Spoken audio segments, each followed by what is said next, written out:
বিজেপিকে ভোট দিলে চোরদের জেল যাত্রা, তৃণমূলকে কটাক্ষ করে আশ্বাস নাড্ডার। বেথুয়াডৌরির সভা থেকে রাজ্যকে একাত নিলেন জেপি নাড্ডা।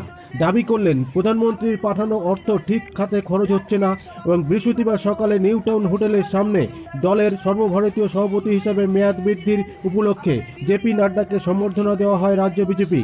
তারপরে নদিয়া মায়াপুর ইস্কন মন্দিরে পুজো দিয়ে মধ্যাহ্নভোজ সেরে জনসভার উদ্দেশ্যে রওনা হন বেথুয়াডৌরি জুনিয়র ইস্টবেঙ্গল ময়দানে। ওই জনসভা থেকে কটাক্ষ করেন তৃণমূলকে।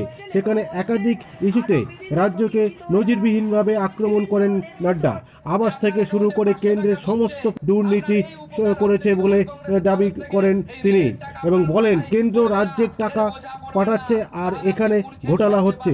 গরু, বালি, কয়লা এমন কিছু জায়গা থেকেও টাকা পাচ্ছে, খাচ্ছে তৃণমূল। ওরা সংবিধান পর্যন্ত মানে না। হুঁশিয়ার সুরে বলেন সংবিধান না মানলে জনতা বিচার করবে। আপনারা দেখছেন নিউজ নদিয়া এক্সপ্রেস। চ্যানেলটিকে সাবস্ক্রাইব, লাইক ও শেয়ার করুন। পশ্চিমবঙ্গে 4 কোটি বাড়ির মধ্যে প্রধানমন্ত্রী আবাস যোজনায় 40 লক্ষ বাড়ি আগে বরাদ্দ হয়েছিল।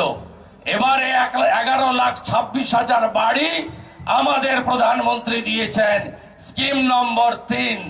स्कीम नंबर 4 पीएम किसान अभी शुभेंदु अधिकारी जी आपसे चर्चा कर रहे थे कि हमने शौचालय दिया, हमने आवास दिया, हमने गैस का कनेक्शन दिया, हमने गांव में बिजली पहुंचाई। मित्रों, मैं एक बात आपको बताना चाहता हूं। मैं 1993 में एमएलए बना था। 1993 में उस समय मेरा बीडीओ आकर के कहता था कि 1-2 पंचायत में आपको एक इंदिरा आवास योजना मिला है, एक इंदिरा आवास योजना, बताओ कहां दूं।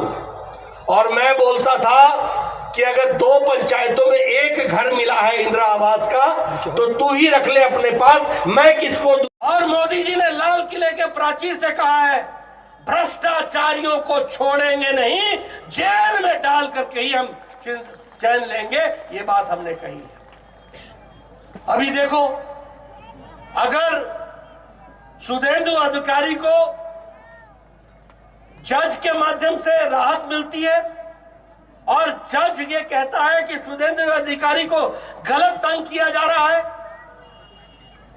तो तृणमूल कांग्रेस के कार्यकर्ता जज के खिलाफ खड़े हो जाते हैं और जुडिशरी के खिलाफ आवाज उठाते हैं।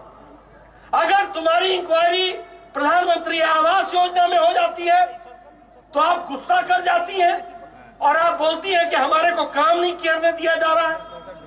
अगर आपकी इंक्वायरी मनरेगा में किसानों के पैसे को खाने पर होती है तो आपको चिंता हो जाती है। आप बताइए, सबसे ज्यादा ह्यूमन ट्रैफिक क्या हो रहा है कि नहीं हो रहा है? सबसे ज्यादा महिलाओं पर अत्याचार हो रहा है कि नहीं हो रहा है? आप बताइए, सबसे ज्यादा भ्रष्टाचार हो रहा है कि नहीं हो रहा है? आप बताइए, लॉ एंड ऑर्डर, कानून व्यवस्था ध्वस्त है कि नहीं है? आप बताइए, कानून व्यवस्था चरमरा गई है कि नहीं है? आप बताइए, टोलाबाजी हो रही है कि नहीं हो रही है? आप बोलिए, तृणमूल कांग्रेस की गुंडागर्दी चल रही है कि नहीं चल रही है? इसको रोकना है कि नहीं रोकना है? मित्रों, इसका रास्ता एक ही है और वो रास्ता है भारतीय जनता पार्टी। चाहे वो पंचायत का चुनाव हो, चाहे वो लोकसभा का चुनाव हो। बताओ, यहां जब लोकसभा का चुनाव होगा, कृष्णानगर में कमल खिलेगा कि नहीं खिलेगा? खिलेगा कि नहीं खिलेगा? मैं पीछे से सुनना चाहता हूं, के पास मोबाइल है कि नहीं है? है कि नहीं है?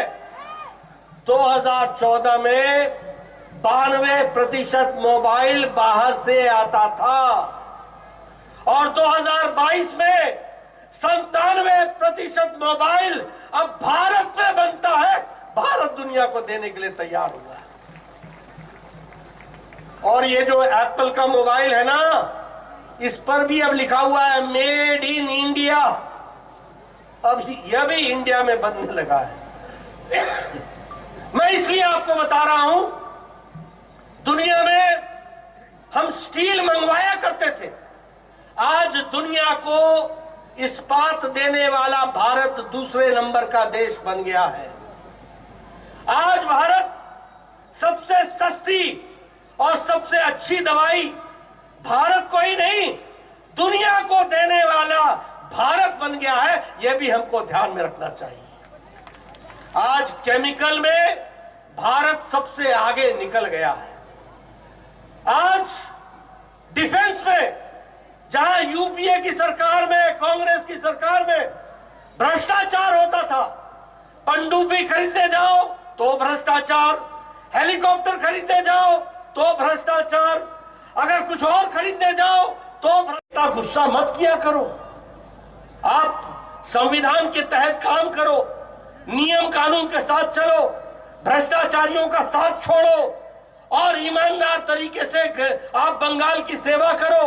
आपको भगवान ने मौका दिया है, हम तो समझा सकते हैं। मैं तो अभी भी कहूंगा दीदी को, सम्माननीय दीदी को सद्बुद्धि दे, सुबुद्धि दे, अच्छे तरीके से काम करो, गुस्सा मत करो, संविधान को मानो, नियम कानून पर चलो और समाज की सेवा करो।